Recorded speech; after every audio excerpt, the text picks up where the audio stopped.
తెలంగాణలో ఓ డిపార్ట్మెంట్ ఆదాయం తగ్గిపోయిందంట.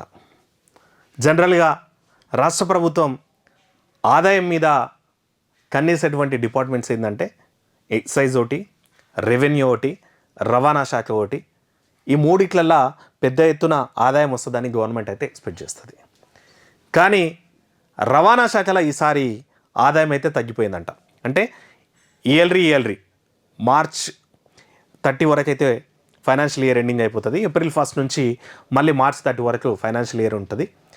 ఈ ఫైనాన్షియల్ ఇయర్లో ఆల్మోస్ట్ 30-40% ఆదాయం కూడా తగ్గిపోయిందంట. ఇక ఇదే ఆందోళనకరమైనటువంటి అంశము. కాల్ర రిజిస్ట్రేషన్లలో తిరోగమనం. తెలంగాణలో రివర్స్ గేర్లో రవాణా బండి తగ్గుతున్న పన్నులు, ఫీజులు, ఆదాయం. ఇతర రాష్ట్రాల్లో మాత్రం 8 నుంచి 32% వృద్ధి అంట. ఇక కాంగ్రెస్ పార్టీకి, ప్రతిపక్షాలకు ఈ వార్త అయితే అస్త్రం అనే చెప్పాలా. ఎందుకంటే తిరోగమన దిశలో పోతుంది కాంగ్రెస్ పార్టీ అధికారంలోకి వచ్చిన తర్వాత అని ప్రతిపక్షాలు, విపక్షాలు ఆల్రెడీ ఆరోపణలు చేస్తున్నాయి, వినిపిస్తున్నాయి. ఇంకా మస్తు ఘాటుగా అయితే నడుస్తుంది ఆ చర్చ. ప్రభుత్వం తీసుకున్నటువంటి పాలసీసు ప్రభుత్వానికి గుదిబండలా మారుతున్నాయి, లేదంటే ఆదాయానికి గుదిబండలా మారుతున్నాయి. ఇంకోటి ప్రజలకు కూడా గుదిబండగా మారుతుంది ప్రభుత్వ పాలసీస్ అని అయితే ప్రతిపక్షాలు విమర్శలు చేస్తున్నాయి. ఈ వార్త కూడా నిజంగా ప్రభుత్వానికి కొంచెం షాకింగ్ అనే చెప్పాలా. రవాణా శాఖలో ఈసారి భారీగా ఆదాయం అయితే తగ్గిపోయిందంట. మనమేమనుకుంటుండంటే మెయిన్గా దీనికి రీజన్ ఏంటంటే గతంలో హైదరాబాద్లో రియల్ ఎస్టేట్ మస్తు క్రేజీ అయితే ఉంటుండే, తెలంగాణలో కూడా ఆల్మోస్ట్. కానీ గడిచిన ఓ 4-5 నెలల నుంచి రియల్ ఎస్టేట్ ఆల్మోస్ట్ పడిపోయిందనే చెప్పాలా, భూమి మీద పడిపోయిందనే చెప్పాలా. అయితే ప్రభుత్వ పెద్దలు మాత్రం దేశవ్యాప్తంగా ఈ రిసెషన్ ఉంది, కేవలం హైదరాబాద్లో మాత్రమే కాదు, దేశవ్యాప్తంగా అన్ని నగరాల్లో రియల్ ఎస్టేటు డమాల్ అంటుంది, డౌన్ అయ్యింది అన్నటువంటి మాట చెప్తుంది. బేసిక్గా ఈ రియల్ ఎస్టేట్ రంగానికి, ఈ వాహన రంగానికి చాలా దగ్గర ఇంటర్లింక్ అయితే ఉంటుంది. ఎందుకంటే ప్లాట్లు అమ్మినోళ్ళు, ఈ రియల్ ఎస్టేట్ చేసేటోళ్ళు, ప్లాట్లు కొనేటోళ్ళు, ఆ మనీ ట్రాన్సాక్షన్ జరుగుతున్నప్పుడు పెద్ద ఎత్తున లాభాలు వచ్చేటోళ్ళు కొత్త వెహికల్స్ మారుస్తుంటారు. ఈరోజు మారుతి కారు ఉన్నాడు, రేపు ఇన్నోవా కారుకి పోతాడు, ఇన్నోవాడు ఉన్నాడు బెంజుకి పోతాడు, లేకపోతే ఫార్చునర్కి పోతాడు. ఇట్లా రెగ్యులర్గా వెహికల్ చేంజ్ అయితే అవుతుంటుంది. రవాణా శాఖకి మస్తు ఆదాయం అయితే వస్తుంటుంది. కానీ మనం చూస్తుంటే ఈ సంవత్సరం నుంచి రియల్ ఎస్టేట్ అయితే ఆల్మోస్ట్ డౌన్ అయితే అయ్యింది తెలంగాణలో అని చెప్పొచ్చు. దానికి మస్తు రీజన్స్ ఉండొచ్చు. వరుస ఎలక్షన్స్, మనం అక్టోబర్ 2023 నుంచి చూస్తుంటే ఎలక్షన్ కోడ్ గవర్నమెంట్ వచ్చింది, సర్దుమనే వరకే మన పార్లమెంట్ ఎలక్షన్స్ వచ్చినాయి.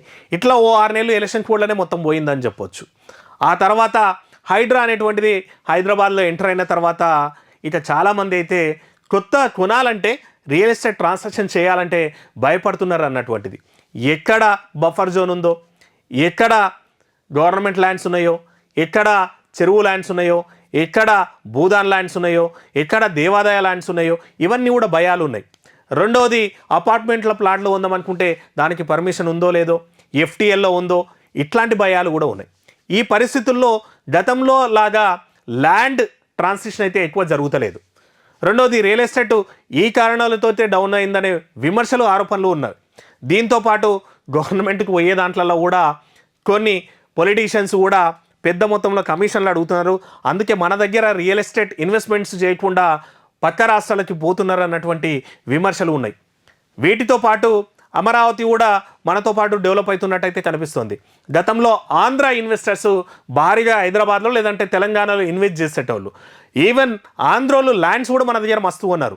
కానీ అక్కడ గవర్నమెంట్ చేంజ్ అయిన తర్వాత రియల్ ఎస్టేట్ బాగా క్రేజీ అయింది. అమరావతి చుట్టుపక్కల లేదంటే ఏపీ క్యాపిటల్ చుట్టుపక్కల మస్తు డెవలప్మెంట్ అయిపోతుందని మళ్ళా ఏపీ రియల్టర్స్ అందరూ కూడా అక్కడ పోయినరు.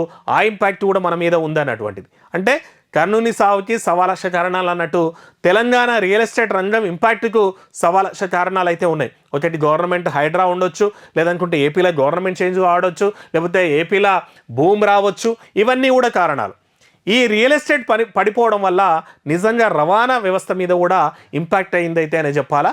ఒక్కసారి చూసుకుంటే దాదాపు రిజిస్ట్రేషన్లతోటి 2022-23లో 5,345 కోట్ల టార్గెట్ పెడితే గవర్నమెంట్, అంటే 2022-23లో రిజిస్ట్రేషన్ ఛార్జెస్ లేదంటే రవాణా రంగం నుంచి గవర్నమెంట్ 5,345 కోట్ల టార్గెట్ ఇస్తే ఆల్మోస్ట్ 6,390 కోట్లు వచ్చిందంట.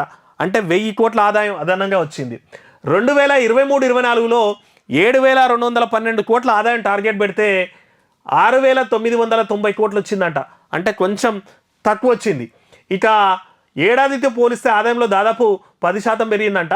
2024-25లో మాత్రం 8,478 కోట్ల టార్గెట్ పెడితే ఏప్రిల్ 20 నాటికి కేవలం 4,380 కోట్లే వచ్చిందంట. అంటే ఆల్మోస్ట్ 8 నెలలు కంప్లీట్ అయింది, 50% టార్గెట్ మాత్రమే సేర్ అయింది. ఇంకా 4 నెలలే ఉంది. అంటే ఆల్మోస్ట్ మన డిసెంబర్, జనవరి, ఫిబ్రవరి, మార్చ్ 4 నెలల్లో, ఈ 4 నెలల్లో ఇంకా 4,000 కోట్ల ట్రాన్సాక్షన్ జరుగుతుందా అనేటువంటిది ఇప్పుడు అందరికీ ఉన్న అనుమానాలు. ఒకవేళ నిజంగా లోకల్ బాడీ ఎలక్షన్స్ వచ్చినాయనుకో మళ్ళీ ఓ నెలన్నర ఎలక్షన్ కోడే ఉంటుంది, అందులో పోతుంది. అంటే అప్పుడు మనకు మిలియేటివి 2 నెలలే. ఈ 2 నెలలనే మరి గవర్నమెంట్ నిర్దేశించినటువంటి టార్గెట్ 8,000 కోట్లు వస్తుందా అంటే డౌట్, అనుమానాలే అని చెప్పాలా. అంటే మొత్తం మీద రియల్ ఎస్టేట్ రంగము రవాణా వ్యవస్థ మీద పడ్డది, ట్రాన్స్పోర్ట్ డిపార్ట్మెంట్ మీద కూడా పడ్డది, ఆదాయం కూడా తగ్గింది అన్నటువంటిది. అయితే ఒక ఆశ ఏంటంటే జనవరి న్యూ ఇయర్ వస్తుంది కాబట్టి చాలామంది ఏంటంటే ఈ నవంబర్, డిసెంబర్ కూడా వెహికల్స్ కొనడానికి కొంచెం ఆలోచిస్తారు. ఎందుకంటే 2 నెలలు అవుతే సిరీస్ చేంజ్ అవుతుంది. ఇప్పుడు కొంటే 2024 బండి అంటారు, ఇంకో నెల అవుతే 2025 బండి అంటారు. అట్లా కూడా చాలామంది వెయిట్ చేస్తారు. కొత్త సంవత్సరంలో డిస్కౌంట్స్ ఉంటాయి అన్నటువంటి ఆశలు ఉంటాయి, లేదంటే కొత్త మోడల్ బండి వస్తుంది అన్నటువంటి ఆశలు ఉంటాయి. కాబట్టి ఈ జనవరి నుంచి కొంచెం టార్గెట్ లేదంటే సేల్స్ పెరిగేటువంటి అవకాశం ఉంటుంది. దీనివల్ల ట్యాక్స్ కూడా ఎక్కువ వచ్చేటువంటి అవకాశం ఉంటుందని అయితే ఎక్స్పెక్టేషన్స్ అయితే ఉన్నాయంట. మరి ఇది దేశం మొత్తం మీద ఇట్లే ఉందా, ఈ సేల్స్ తక్కువ ఉన్నాయా, ఆదాయం తక్కువ వస్తుందా అంటే మనతో పోలిస్తే మిగిలిన రాష్ట్రాలు అయితే బాగానే ఉంది. తెలంగాణలో 2024-25లో 4,392 వస్తే 4,389, 23-24 కంపేర్ చేస్తే తెలంగాణలో 0.08% తగ్గిపోయింది. కర్ణాటకలో 8% పెరిగింది. అంటే పోయినసారికి ఈ సంవత్సరానికి కంపేర్ చేస్తే కర్ణాటకలో 8% సేల్స్ పెరిగి 8% ట్రాన్స్పోర్ట్ డిపార్ట్మెంట్ రెవెన్యూ పెరిగింది. కేరళలో అయితే 10% కూడా పెరిగింది. ఆంధ్రప్రదేశ్లో 12% కూడా ఆదాయం పెరిగింది. మనం ఇంతకుముందే చెప్పినాం, ఆడ గవర్నమెంట్ మారిన తర్వాత రియల్ ఎస్టేట్ ఇట్లా లేచిందని చెప్పేసి, అమరావతి చుట్టుముట్టే భూములు ఈ రేంజ్లో పెరిగినాయని చెప్పేసి రేట్లు, ఆడ రియల్ ఎస్టేట్ పెరిగింది కాబట్టి ఈ ట్రాన్స్పోర్ట్ డిపార్ట్మెంట్ ఆదాయం కూడా పెరిగిందంట. మహారాష్ట్రలో కూడా ఆల్మోస్ట్ 12.95 అంటే ఆల్మోస్ట్ 13%కి రీచ్ అయింది. తమిళనాడులో 32% కూడా పెరిగిందంట. తమిళనాడులో 32% కూడా ట్రాన్స్పోర్ట్ డిపార్ట్మెంట్ ఆదాయం పెరిగింది. కానీ తెలంగాణలో మాత్రం 0.8% తగ్గిపోయింది. అంటే గతంతో పోలిస్తే ఇంకా మనం మైనస్లకు పోయినామంట. మొత్తం మీద అయితే ఇదైతే గవర్నమెంట్కి కొంచెం విపక్షాలకు ప్రతిపక్షాలకి ఓ అస్త్రమైనట్టే.